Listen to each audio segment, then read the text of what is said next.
Renungan Pagi bersama Allah di Waktu Fajar oleh Ellen G. White, 18 Oktober 2022.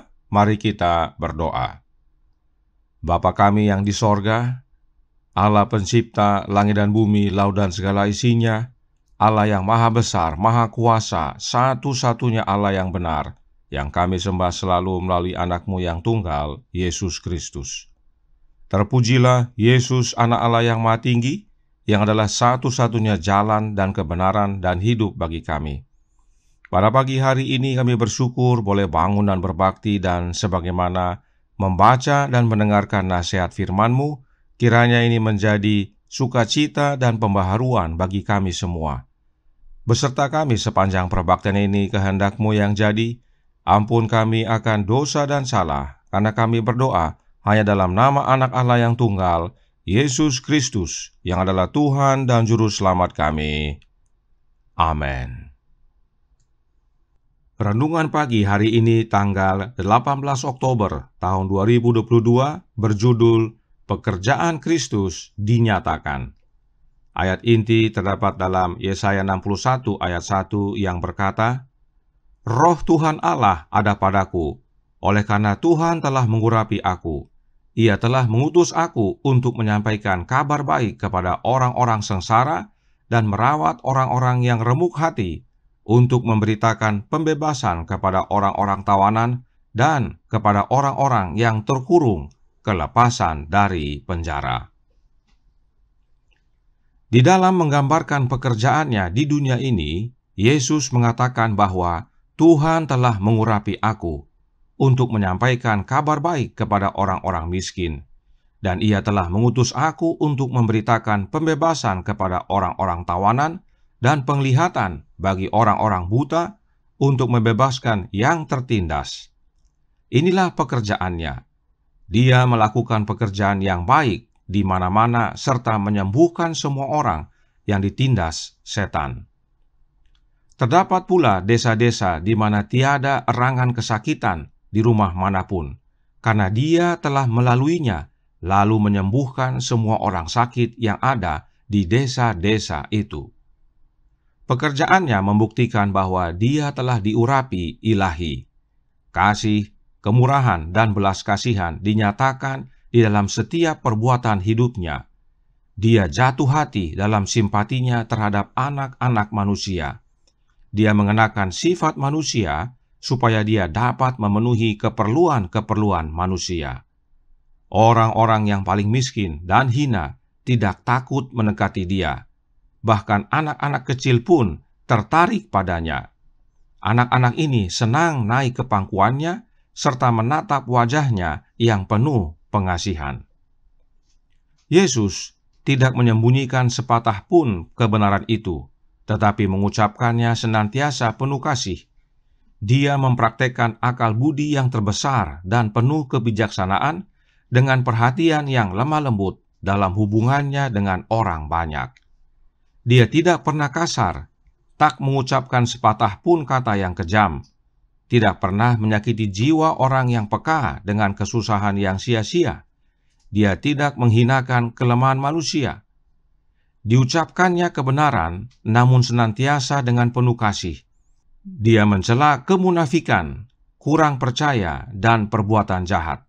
Tetapi suaranya mengandung butir-butir air mata ketika Dia menangisi Yerusalem, kota yang disayanginya dan yang telah menolak Dia sebagai jalan, kebenaran, dan hidup. Mereka menolak Juru Selamat, namun Dia memandang mereka dengan duka, tapi penuh kelembutan. Hidupnya adalah kehidupan yang penuh penyangkalan diri sendiri dan selalu memikirkan orang-orang lain. Tiap-tiap jiwa berharga di hadapan matanya. Walaupun Dia mengenakan pada dirinya sendiri kebesaran Allah, namun Dia berlaku lemah lembut kepada tiap-tiap anggota keluarga Allah. Dikutip dari Kebahagiaan Sejati, halaman 11 dan 12. Demikian bacaan renungan pagi kita hari ini. Terima kasih dan Tuhan Yesus memberkati.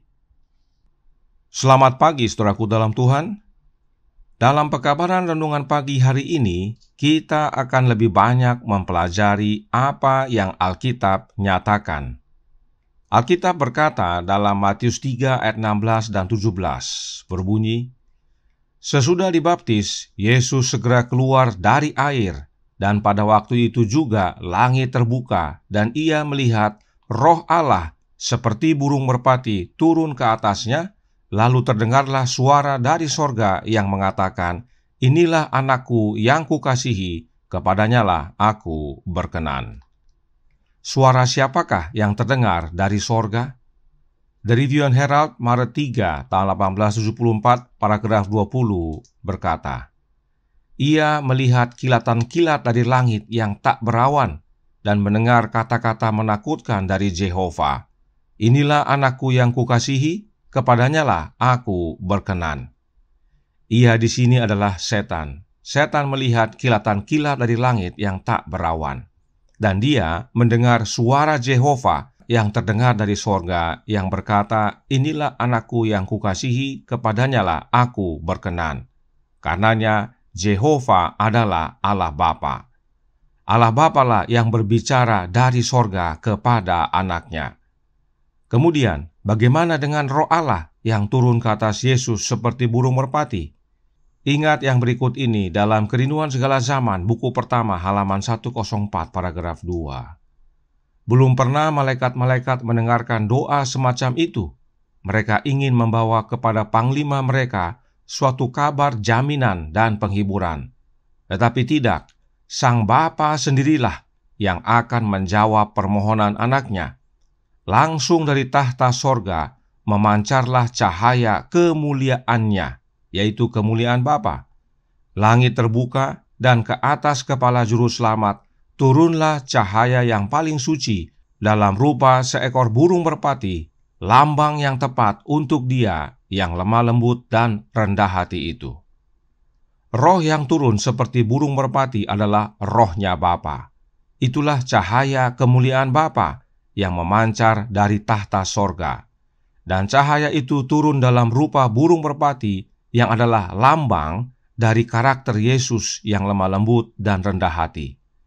Jadi, Roh Bapa yang turun untuk mengurapi Yesus dalam menjawab doanya Yesus setelah Dia menerima baptisan.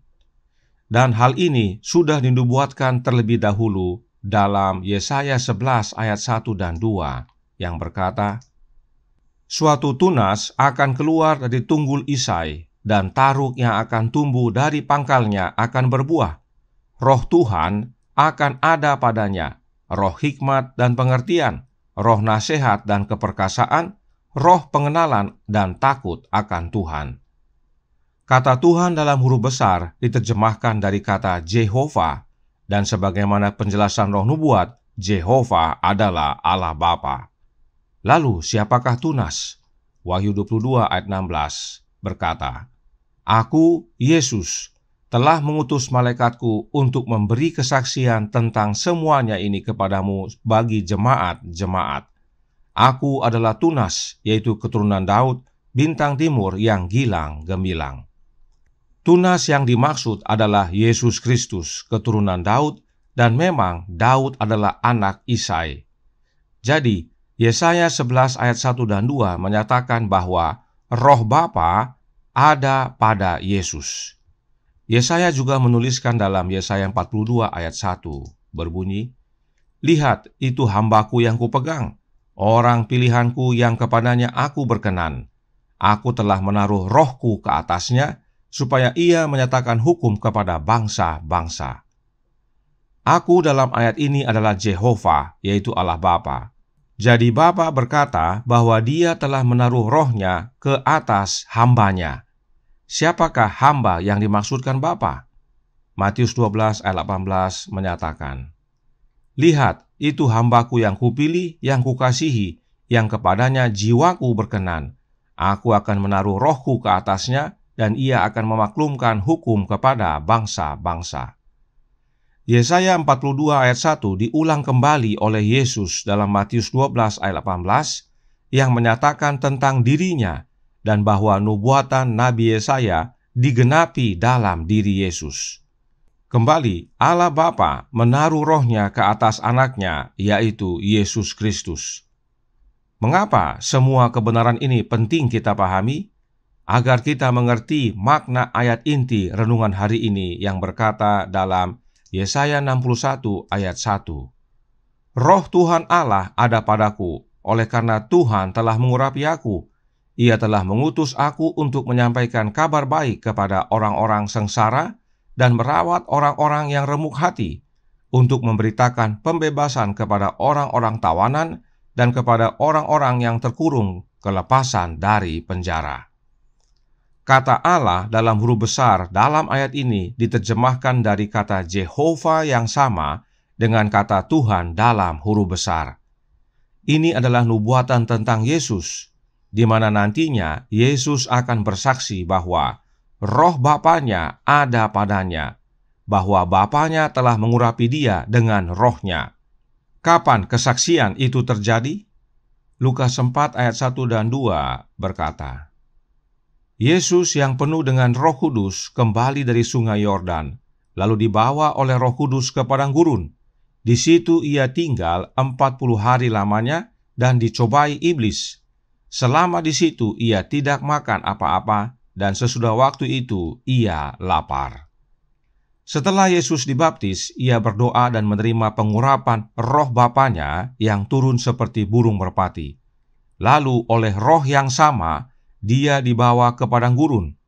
Roh Bapa membawa Yesus ke padang gurun untuk dicobai 40 hari 40 malam.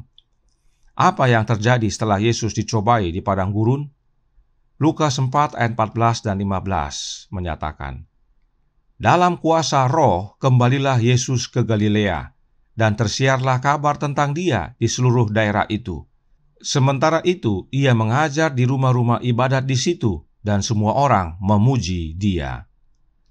Setelah Yesus dicobai di padang gurun, Roh yang sama, yaitu Roh Bapa, membawa Yesus kembali ke Galilea, dan Yesus mulai mengajar di rumah-rumah ibadat, salah satunya pada hari Sabat, dan kepada Yesus diberikan kitab Nabi Yesaya, dan setelah dibuka oleh Yesus, ia menemukan nas berikut ini yang berkata dalam Lukas 4 ayat 18-21. Roh Tuhan ada padaku, oleh sebab ia telah mengurapi aku untuk menyampaikan kabar baik kepada orang-orang miskin, dan ia telah mengutus aku untuk memberitakan pembebasan kepada orang-orang tawanan dan penglihatan bagi orang-orang buta, untuk membebaskan orang-orang yang tertindas, untuk memberitakan tahun rahmat Tuhan telah datang. Kemudian ia menutup kitab itu, memberikannya kembali kepada pejabat, lalu duduk, dan mata semua orang dalam rumah ibadat itu tertuju kepadanya. Lalu ia mulai mengajar mereka, katanya, pada hari ini genaplah nas ini sewaktu kamu mendengarnya. Yesus membacakan nubuatan Yesaya 61 ayat 1 dan 2, dan menyatakan bahwa nubuatan tersebut telah digenapi, bahwa Roh Allah Bapa ada pada Yesus, sehingga Yesus dapat menyatakan pekerjaannya dan mengerjakannya. Sebab Yesus sendiri berkata dalam Yohanes 14 ayat 10 dan 11, berbunyi, tidak percayakah engkau bahwa aku di dalam Bapa dan Bapa di dalam aku? Apa yang aku katakan kepadamu tidak aku katakan dari diriku sendiri, tetapi Bapa yang diam di dalam aku, dialah yang melakukan pekerjaannya. Percayalah kepadaku bahwa aku di dalam Bapa dan Bapa di dalam aku, atau setidak-tidaknya percayalah karena pekerjaan-pekerjaan itu sendiri. Jelas, bila Alkitab menjelaskan dirinya sendiri. Inilah rahasia pelayanan Yesus di dunia ini, yaitu kehadiran Bapa dalam hidupnya oleh pengurapan Roh Bapanya kepada Yesus. Yesus tidak pernah sendiri, Bapanya selalu menyertai dia. Hal yang sama dapat menjadi bagian kita, yaitu dengan menerima Kristus tinggal dalam hati kita. Kemenangan akhir halaman 499 paragraf 1 berkata, Bapa memberikan Roh-Nya kepada anaknya tanpa batas, dan kita juga bisa mengambil bagian dalam kepenuhannya. Kita menerima kepenuhan Roh Bapa melalui anaknya, yaitu dengan menerima Roh Kristus. Dan bila mana Roh Kristus telah menjadi bagian kita, maka teladan pekerjaan Kristus menjadi bagian kita. Sebagaimana Kristus berdoa kepada Bapa dan menerima pengurapan Roh Bapa, maka berdoalah kepada Kristus untuk menerima pengurapan Roh-Nya. Kiranya ini menjadi sukacita dan pembaharuan bagi kita semua. Tuhan memberkati, saya bawa dalam nama Yesus. Amin. Mari kita berdoa. Bapa kami yang di sorga, Allah pencipta langit dan bumi, laut dan segala isinya, Allah yang maha besar, maha kuasa, sumber segalanya, yang kami sembah selalu melalui anak-Mu yang tunggal, Yesus Kristus. Terima kasih atas pernyataan kebenaran firman-Mu pada pagi hari ini, sehingga kami dapat mengerti makna daripada Yesaya 61 ayat 1, bahwa roh Tuhan Allah ada pada anak-Nya. Roh Bapa mengurapi anak-Mu yang tunggal, Yesus Kristus. Dan inilah yang memampukan Yesus untuk menyatakan pekerjaannya dan mengerjakannya, sebab Bapa dalam Yesus dan Yesus dalam Bapa. Pola yang sama dapat menjadi bagian kita. Bila mana kita menerima kehadiran Kristus dalam hati kita, maka Kristus dalam kita dan kita di dalam Kristus. Itulah yang memampukan kita untuk bekerja dan berbuah. Karenanya, tolong kami ya Bapa, curahkan roh anak-Mu dalam hati ini. Tinggallah dalam hati kami ya Yesus, karena bila mana Engkau hadir dalam hati kami, maka Bapa pun bersama kami. Kuasa yang sama yang Engkau terima boleh menjadi bagian kami. Hingga pada akhirnya Engkau datang kedua kali, kami semua didapati benar dan boleh menerima kehidupan yang kekal. Beserta kami sepanjang hari ini kehendak-Mu yang jadi, ampun kami akan dosa dan salah, karena kami berdoa hanya dalam nama Anak Allah yang tunggal, Yesus Kristus, yang adalah Tuhan dan Juru Selamat kami. Amin.